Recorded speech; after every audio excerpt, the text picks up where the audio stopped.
Hey there, today I want to talk to you about the 4 main data types in Python. These Python data types are also known as containers because we can store pieces of information in them. If there's anything I can tell you about Python is that we work with a lot of data, and a lot of times the data can become overwhelming. That's why we use these different types of data to help us store and manage this information. So without further ado, let's get started. The 4 main data types I want to talk to you about are strings, booleans, floats, and integers. Now, if you have used a different programming language before, you'll be familiar with these terms. If not, let me explain to you what they are and how we can use them to store data.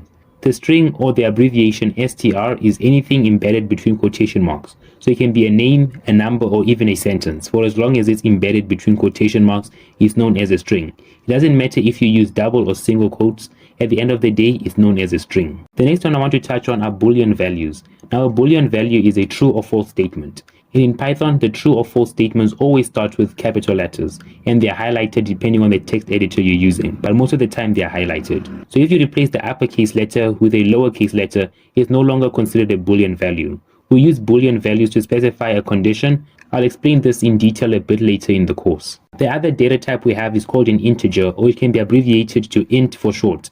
Now, an integer is any whole number, including negative numbers. Now, if you remember earlier on, I said that a string includes numbers as well, but you can tell them apart because integers do not have quotation marks around them. You just type it out and Python will know it's an integer.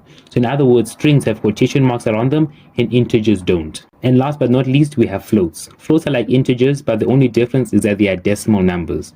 And these also include negative numbers. They're considered floats as long as they are not embedded between quotation marks. And those are the 4 main data types that we have in Python.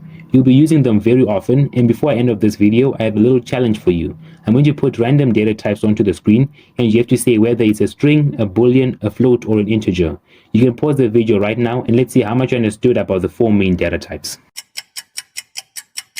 I hope you were able to answer this simple test. Now let's see how well you did. The first question, we had the number 45,6, and that will be classified as a float because they're decimal numbers, and there aren't any quotation marks around it.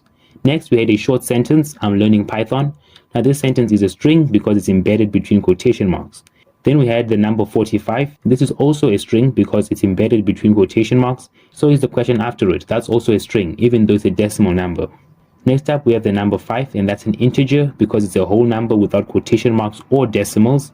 Then for the last question, we have the Boolean value true. Now, it's really important that you understand and master these 4 main data types because you'll be using them a lot in Python. And that's it for this one. If you enjoyed or found this video helpful in any way, shape, or form, then consider leaving a like and subscribing. Turn on post notifications to be the first to know when I upload a new video. Also, if you have any constructive criticism or any questions or anything, comment them down below. And until next time, thanks for watching. Peace.